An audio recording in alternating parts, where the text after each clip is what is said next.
الحمد للہ رب العالمین والصلاة والسلام علی سید الانبیاء والمرسلین وآلہ الطیبین الطاہرین واصحابہ المنتجبین اما بعد فأعوذ باللہ من الشیطان الرجیم بسم اللہ الرحمن الرحیم رب اشرح لی صدری ویسر لی امری واحلل عقدۃ من لسانی یفقہوا قولی۔ السلام علیکم۔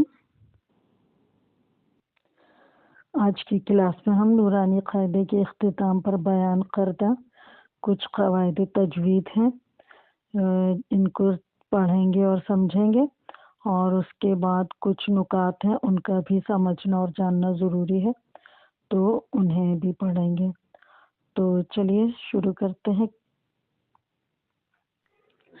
اگر نون ساکن و تنوین کے بعد اگلے کلمہ میں حروف یرملون یعنی یا، را، میم، لام، واو اور نون میں سے کوئی حرف ہو تو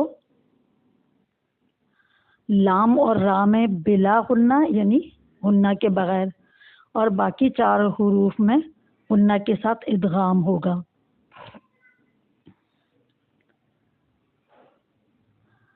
اچھا، یرملون یہ ایک کلمہ ہے جو علماء تجوید نے اس لیے تخلیق کیا ہے تاکہ جو بھی اسٹوڈنٹس ہیں ان کو آسانی رہے ان حروف کو یاد رکھنے میں، ٹھیک ہے۔ اور جو چار حروف ہیں جن میں ہم غنہ کریں گے ان کو ملا کر ایک چھوٹا کلمہ بن گیا ینمو، یعنی کہ یا، نون، میم اور واو کو ملا کے ینمو۔ اور دو حروف جن میں غنہ نہیں ہوگا لام اور را، تو اس سے ایک کلمہ بنایا گیا ہے لر، لام را لر، ٹھیک ہے۔ تو کچھ بھی نہیں، بس یہ ایک آسانی کے لیے ایک کلمہ یاد کرنا آسان رہتا ہے، پھر اسے توڑ کے اس کے حروف ہم سمجھ سکتے ہیں آسانی سے، ٹھیک ہے۔ اچھا، تشدید سے پہلے جزم والے حرف کو اکثر نہیں پڑھا جاتا، جیسے مر ربی کا، ٹھیک ہے۔ جیسے یہ نا من، نون پہ جزم ہے تو یہ نون نہیں پڑھا جائے گا، مر ربی کا۔ اور نون ساکن ہے، اس کے بعد را ہے تو یہاں ادغام ہو رہا ہے لیکن غنہ کے بغیر، ٹھیک ہے۔ ادغام کا مطلب ہوتا ہے مدغم ہو جانا، مل جانا۔ مدغم کا لفظ اردو میں استعمال کیا جاتا ہے، یعنی کسی چیز کا دوسری چیز میں مل جانا، اس کا حصہ بن جانا۔ جیسے یہاں مر ربی کا ہم نون نہیں پڑھ رہے ہیں، ٹھیک ہے، اور را کے اوپر تشدید ہے، تو یہ فرض کر لیا جائے گا کہ نون را میں مل گیا ہے، اسی میں شامل ہو گیا ہے، ٹھیک ہے، اور غنہ نہیں کریں گے۔ جن حروف میں غنہ کیا جائے گا ان کی مثالیں جب آئیں گی تو پھر اس کو بھی سمجھ لیں گے۔ اگلا نقطہ ہے تنوین کے بعد حمزہ وصل ہو تو وہاں ایک نون کے نیچے زیر لگا کر اگلے حرف سے ملاتے ہیں اور تنوین کی جگہ صرف ایک حرکت باقی رہ جاتی ہے، اس کو نون قطنی کہا جاتا ہے۔ جب اس کی مثالیں آئیں گی تو یہ نقطہ واضح ہو جائے گا۔ ایک اور چیز یہاں ذہن میں رکھیے، زبر کی تنوین میں جو الف لکھا جاتا ہے وہ پڑھا نہیں جاتا، ٹھیک ہے۔ اگلا نقطہ ہے نون ساکن یا تنوین کے بعد حرف با آ جائے تو یہ دونوں میم بن جاتے ہیں اور ان پر غنہ بھی ہوتا ہے، یعنی اس کی آواز نون کی جگہ میم کی آواز نکلے گی۔ یہ بھی جب آئے گا کوئی ان کی مثالیں آئیں گی تو مزید واضح ہو جائے گا نقطہ۔ اگلا نقطہ ہے میم ساکن کے بعد حرف با یا میم آ جائیں تو میم ساکن میں غنہ ہوگا. ٹھیک ہے. 5واں نقطہ ہے لفظ اللہ کے لام سے پہلے زیر ہو تو لام باریک یعنی نارملی جیسے ہم پڑھتے ہیں ویسے پڑھا جائے گا. جیسے بسم اللہ, یہاں پہ لام نارملی پڑھا گیا ہے باریک کر کے. اور اگر لام سے پہلے زبر یا پیش ہو تو لام موٹا بھاری یا پر کر کے پڑھا جائے گا. جیسے اللہ, نار اللہ. ٹھیک ہے.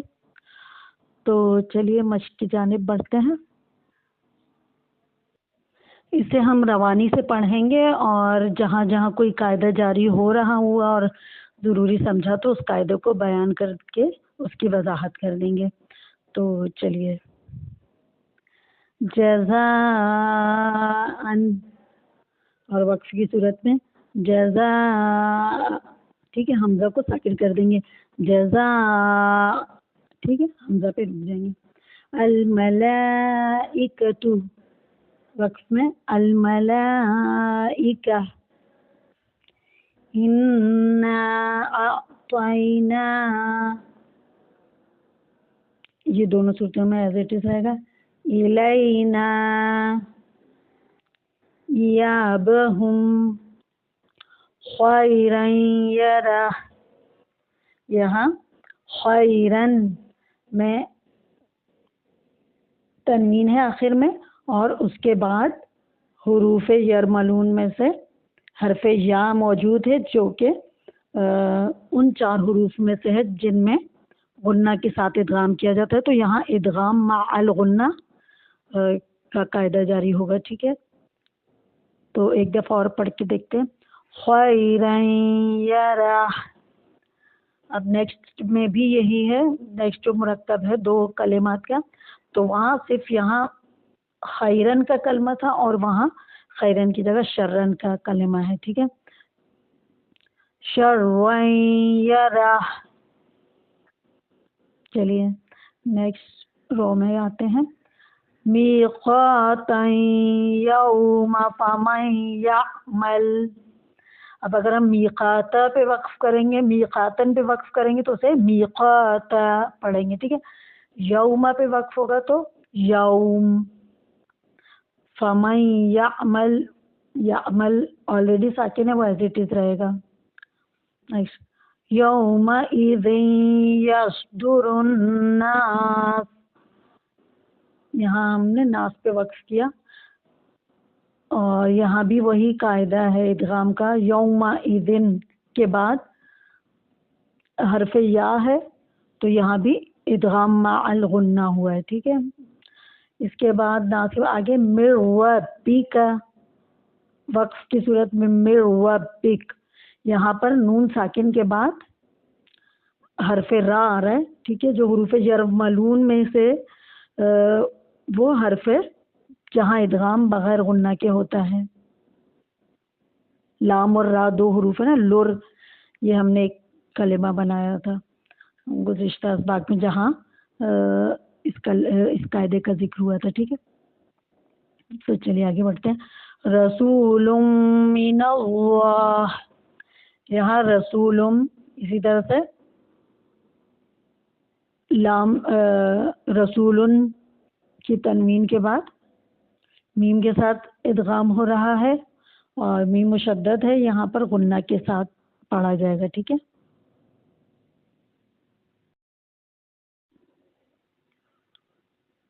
صحفا مطہرہ, اس کو ہم ریپیٹ نہیں کریں گے, سیم کلمہ ہی چلتا جا رہا ہے. جہاں کوئی نیا کلمہ آئے گا تو پھر ہم اس کی وضاحت کر دیں گے. ٹھیک ہے. صفا لا یتکلمون, صفن پہ وقف کریں گے تو صفا ہوگا اور صفن کے بعد لا کا لا میں لام آ رہا ہے, وہی حروف یرملون میں سے لام وہ کلمہ جس میں بغیر غنہ کے ادغام ہوتا ہے.